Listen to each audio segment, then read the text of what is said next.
Bwana, klabu ya Simba sio klabu ya mchezo na sio klabu ya kufananishwa na klabu yoyote hapa nchini, kwa sababu Simba wamekuwa na maono makubwa sana, hususan katika vitu mbalimbali vya kimaendeleo. Sasa unaambiwa kupitia Jairuti Company Limited, Simba wapo mbioni kujenga bonge moja la media house ambalo litakuwa la kwanza Afrika Mashariki, ambapo Jairuti amesema kwamba hiyo media tour itakuwa inajumlisha mambo yote ya kwenda live kwenye mitandao mbalimbali ya kijamii ikiwemo Facebook, Instagram pamoja na YouTube. Pia ataleta vyombo vya kisasa kabisa,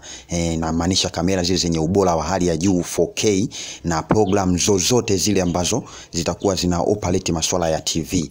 Jairuti yeye ameenda mbali zaidi na kusema kwamba Simba inatakiwa kuishi kwenye mfumo ambao unafanana na club, kwa sababu Simba sasa hivi ni level ya 5 Afrika kwenye viwango vya renki vile. Kwa hiyo inatakiwa kufanana na club kubwa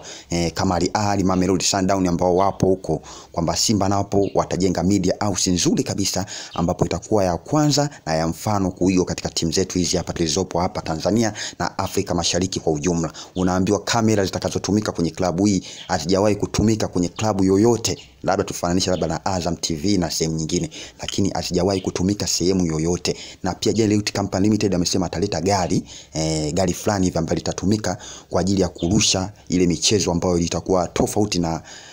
kwenye nani ya Azam wao watakuwa wanarusha, na itakuwa kwenye mfumo wa podcast kwamba watu watakuwa wanachambua na kurusha live kwenda moja kwa moja hewani kupitia mitandao ya kijamii.